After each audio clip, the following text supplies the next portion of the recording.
Good morning, students. Welcome back to yet another video of History Chapter 2, Socialism in Europe and Russian Revolution. In the previous class, we discussed about the coming of socialism to Europe. Today, we will learn about the Russian Empire in 1914 and the economy and society in Russia during that time, as well as socialism in Russia. With no further ado, let's start today's class. We will start discussing with the first subtopic, the Russian Revolution. Explaining in that heading, it is specifically explaining about the Russian Empire in 1914. The fall of monarchy in February 1917 in Russia, and also the events which occurred in October, all these together known as Russian Revolution. In 1914, Tsar Nicholas II ruled Russia and its empire. Here you can see the image of Tsar Nicholas II. So he ruled Russia during 1914. Tsar was the title of the emperor in Russia. During that time, Russia was not just the present Soviet Union that we see. It included territory around Moscow, present day Finland, Latvia, Lithuania, Estonia, parts of Poland, and so on. And it stretched right till the Pacific Ocean and comprised today's Central Asian states as well as Georgia, Armenia, and Azerbaijan. So all these were part of the Russian Empire during that time. So from it is very clear that Russia was a very huge empire during 1914. Now let's move on to the religion of Russia. The religion which was followed by most of the people of Russia was Russian Orthodox Christianity. But the empire also included Catholics, Protestants, Muslims, and Buddhists. Now let's discuss about the economy and society of Russia during that time. At the beginning of the 20th century, majority of the Russians were agriculturalists. It means in Russia, the proportion of the people depending in the agricultural sector was comparatively high. So it is specifying that about 80% of the Russian population was dependent on the agricultural sector for their livelihood during 1914. And that is comparatively high when we compare to the other European countries. For example, in France and Germany, the proportion was between 40 to 50%. It means during that time, in other European countries, the proportion of the people dependent on the agricultural sector was very less.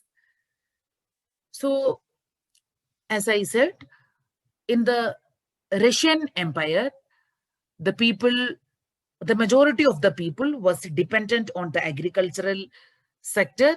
So the farmers produced grains for their subsistence and to sell the surplus in the market for money. Subsistence means for their consumption. So the farmers produced grain for their own consumption, and they produced even surplus also. The surplus they sold in the market and earn a livelihood. And not only they sold the grains in the domestic market, and also they export the grains to other countries. So at that time, Russia was a major exporter of grains. Later, many industries came up in Russia in 1890s. Industries were located in small pockets. So it means industries concentrated in a single area. It means industries is not scattered throughout the Russian Empire. Industries was there during that time, but it was found in small pockets. Prominently during that time, industries were concentrated only in two places, that is in St. Petersburg and in Moscow. Slowly and gradually, they had good transportation and network facilities. So the production in the industries that increased. So they started producing more coal. The coal production that is doubled from the basic level, and more industries started producing iron and steel. So it is specifying here that the production from the iron and steel industries quadrupled. Quadruple means increase by fourfold. A fourfold increase is known as quadrupled. So doubled the increase in the production of coal, and the iron and steel industries, the production from the iron and steel industries quadrupled. And most industries was the private property of the industrialist. And the government also ensured that the rights of the people are being protected. And the government inspectors, they supervised large factories, and they supervised the factories to limited working hours and minimum minimum wages. So the government supervisors, they supervised large factories. The purpose of their supervision is to ensure minimum wages, and they need to limit the working hours because the people are working in the factories. It was a prolonged working hours. So that is why the government supervisors, they supervised the large factories to ensure minimum wages and to limit the working hours. But factory owners, the factory inspectors, they could not prevent the factory owners' rule of prolonged working hours and all to a great extent. The rules being broken. And in the craft units and in the workshops, they had prolonged working hours. Though the factory inspectors, they checked the large factories, but they could not control the prolonged working hours. But it means after the inspection also, in the craft unit and in the workshops, the prolonged working hours continued, and their accommodation also was in trouble. Their accommodation varied from rooms to dormitories. Dormitory means it is a large bedroom where several people sleep. So during that time, the peasants were divided. The peasants were divided during that time. Now let's see on what basis the peasants were divided. So the peasants were divided on the basis of their skill. The metal workers considered themselves as aristocrats among workers. So what made them to feel special when we compare to the other workers? Because their occupation demanded more skill and training. So that is why these metal workers, they are more skilled laborers. That is why they considered themselves as aristocrats among the workers. Women accounted 31% of the factory labor, but they paid less than men. The differences in the workers was clearly visible in the dressing style and manners. Some of the workers formed associations to help members in times of unemployment or financial crisis. Though all the workers are divided, having different unions, but when it comes to the strike means to stop work, all of them became united. In this way, though the workers are divided, when it comes to the problems against the management, they were united. These strikes took place frequently in the textile industry during 1896 to 97 and in the metal industries during 1902. The peasants used to cultivate in the land. These lands were owned by nobility, the crown, and the Orthodox Church. Crown means the king. But the differentiating point between the France and the Russian society is the nobles are widely accepted in France and the peasants respected the nobles. So when we learned the French Revolution, we learned that the nobles, there we learned that there also the society is divided into two, the clergy, the nobles, and the common man. So in the French Revolution, we learned that all the privileges was enjoyed by the first two estates, the clergy as well as the nobles. There is a difference in the French Revolution, the behavior of the people in France and in the Russia. So here it is explaining that in France, the nobles were accepted. But in Russia, in Russian society, the nobles are not accepted. Russian society, in the Russian society, the nobles was not accepted. It means that nobles did not gain any local acceptance. The peasants had not given any respect for the nobles. In the French Revolution, we learned that the peasants had given respect to the nobles. But in Russia, the nobles, they did not gain any local acceptance. The peasants, they did not respect the nobles. The nobles got their power and position through their services to the Tsar. Tsar means the emperor. So most of the times, the peasants hated the nobles and they wanted the land of the nobles. And they denied to pay the rent, and sometimes they went to the extreme level. They even killed the landlords.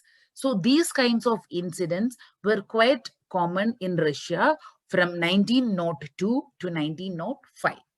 The other significant feature of Russian peasants is they pool the land on a large scale, and the commune divides the lands as per the individual family requirements. So it is specifying that the Russian peasants, they pool the land on a large scale and they divide the land as per the requirement of the families. So how much land he can cultivate, or based on the requirement, they divided the land. It means how they divided the land. It is specifying that they divided the land on the basis of the ability of a farmer to cultivate, or else on the basis of the family requirement. So based on that, the Russian peasants, they pooled the land and they divided the land. And here you can see the image that workers sleeping in bunkers in a dormitory in pre-revolutionary Russia. So here you can see in this image, dormitory, as I said, many people can sleep at a time. The next heading is explaining about socialism in Russia. All political parties were illegal in Russia before 1914. The Russian Social Democratic Workers' Party was founded in the year 1898, RSDWP, the Russian Social Democratic Workers' Party. So this particular party started in the year 1898. The source of inspiration for the Russian Social Democratic Workers' Party was Karl Marx's ideas.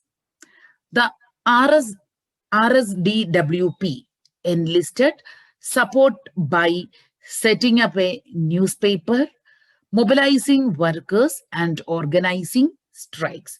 Mobilizing workers means bringing people together. That is known as mobilizing workers. The socialists felt that the peasants would be the main force of the revolution because Russian peasants were natural socialists. They had the custom of dividing land periodically according to the needs of the individual families. So, according to them, Russian could become socialist more quickly than other countries. Socialists formed the Socialist Revolutionary Party in 1900. This party struggled for gaining peasants' rights. Social Democrats disagreed with the opinion of social revolutionaries about peasants.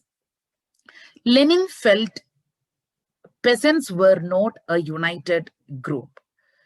Some were poor and the other were rich.